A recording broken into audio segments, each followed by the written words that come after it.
Hey, hey, hey, family. Another day to get better. I'm going to do a little video on mindset. So, I talk about cognitive behavior therapy and rational emotive therapy. And I've mentioned moral recognition therapy and dialectical behavior therapy. All of these techniques, these concepts are all geared toward helping us change our mindset. Our mindset is basically our mental program, our mentality, the characteristic attitude of mind or way of thinking. It's basically the gateway to our transformation. And the compounds of our mentality, our mental program, or basically our, as I've said, the ABC model of cognitive behavior therapy, the ABCD model of rational emotive therapy.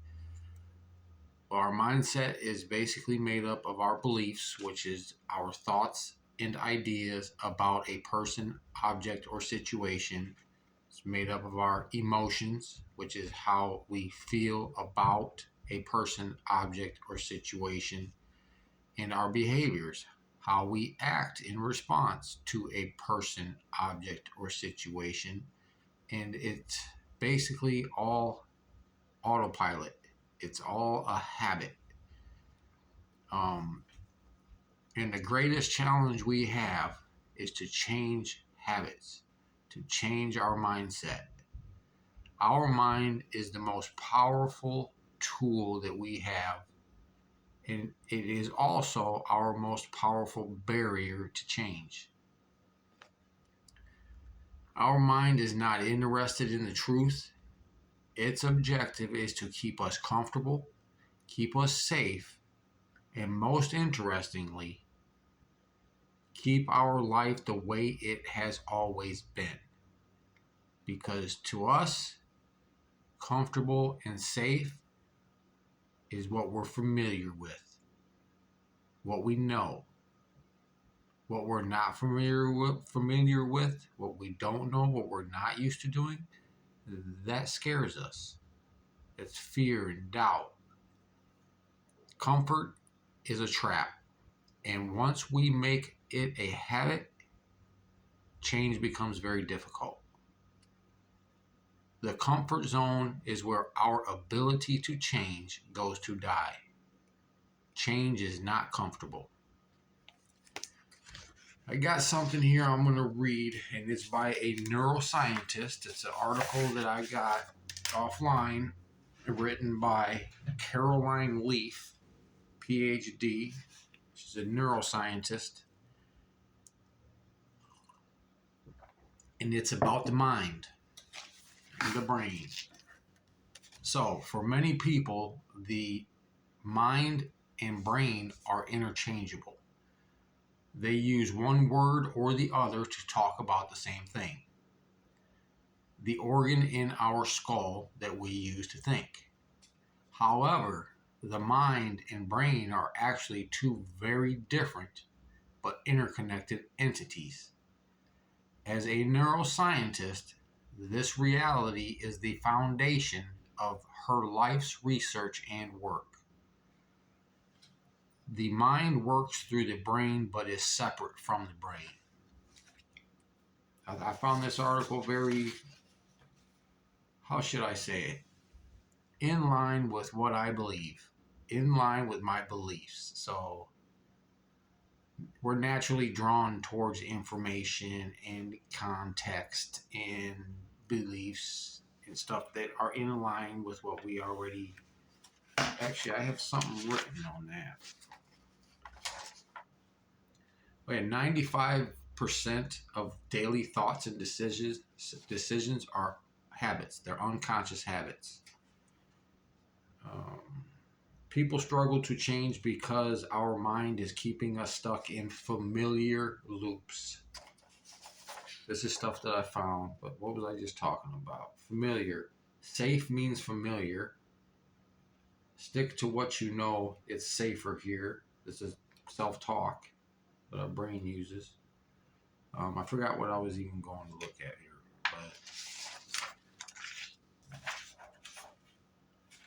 but what is the difference between the mind and the brain? So what exactly is the difference between the mind and the brain? Well, the mind is separate yet inseparable from the brain. The mind uses the brain, and the brain responds to the mind. The mind also changes the brain. People choose their actions. Their brains do not force them to do anything. Yes, there would be no conscious experience without the brain, but experience cannot be reduced to the brain's actions. The mind is energy, and it generates energy through thinking, feeling, and choosing. It is our aliveness, without which the physical brain and body would be useless. That means we are our mind, and mind in action is how we generate energy in the brain. This is a major part of the activity we pick up with brain technology. When we generate this mind energy through thinking, feeling, and choosing, we build thoughts. I thought that was interesting. When we generate this mind energy through thinking, feeling, and choosing, ABC, our thoughts, our feelings, and our behavior, choices, actions, choosing, we build thoughts, which, she's a neuroscientist, and she says we build thoughts, which are physical structures in our brain made of proteins. Okay? Now you see all these things about thoughts make the man, our thoughts determine our life. Okay, now she's a neuroscientist, and she's saying that thoughts are physical structures in our brain made of proteins, which are built by our mind energy when we think, feel, and choose. So whatever we think, whatever we feel, which our thoughts kind of influence the way we feel, and whatever we choose, all that stuff with the cognitive behavior therapy and rational emotive therapy, and it's all about those three things. And it says that those three things build thoughts, which are physical structures in our brain made of proteins. This building of thoughts creates structural changes in the brain called neuroplasticity.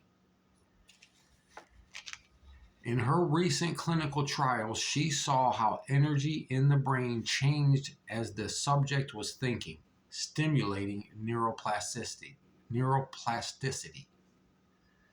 The brain was responding to the person's stream of consciousness and non-conscious activity.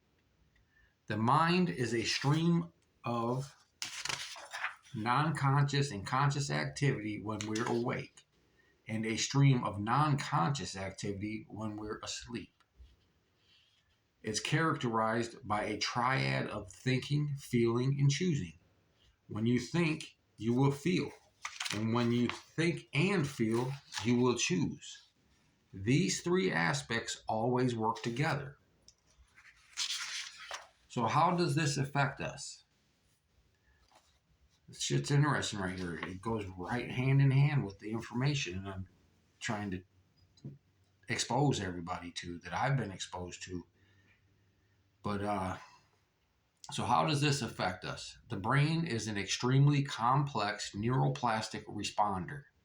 This essentially means each time it's stimulated by your mind, it responds in various ways, including neurochemical, genetic, and electromagnetic changes.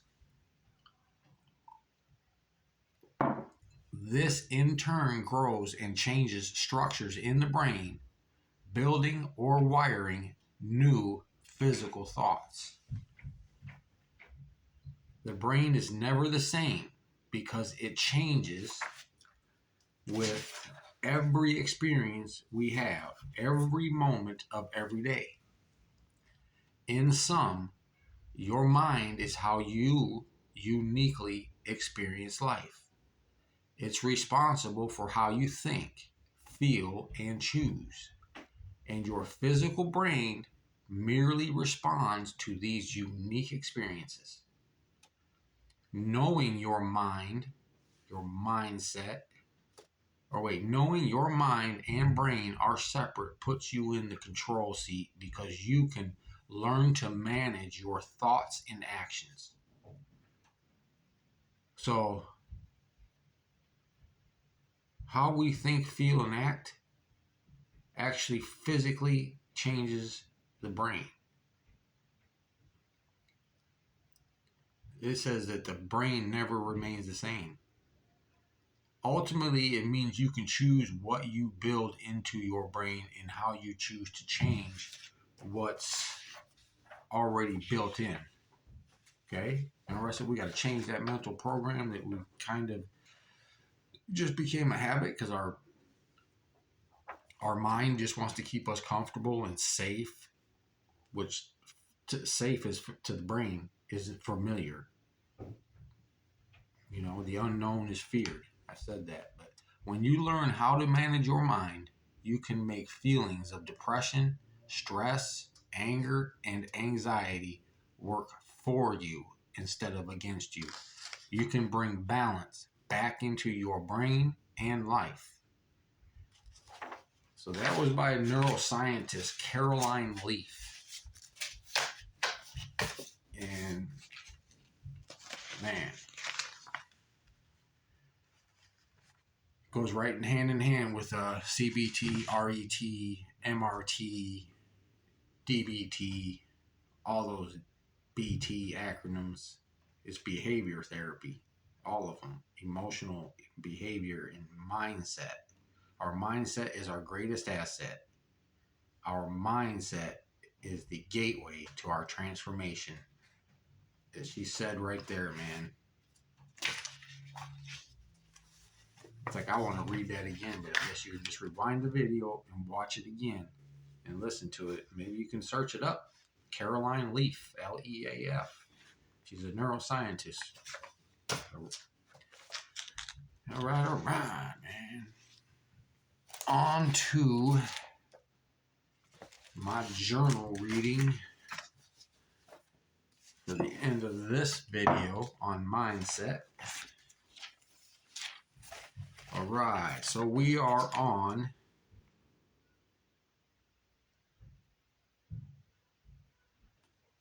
October 25th, 2011. What was positive and what was negative about today? The positive today is that the day went by fast. I did not hurt anyone today or commit a crime or use drugs or alcohol. The negative for me was that I did not get out on work crew today. I missed my family too. What were the main feelings I experienced today? Now this is back in October of 2011 when I was in Challenge Incarceration Program. If you're watching my video for the first time, you can go back and watch all my videos from the very first one, and kind of gives a little brief breakdown of my past history and all this information here. But what were the main feelings I experienced today? Anxious and impatient, because I am ready to start building my new life and I am ready to get back to my loved ones and my personal privacy and my own refrigerator and freedom.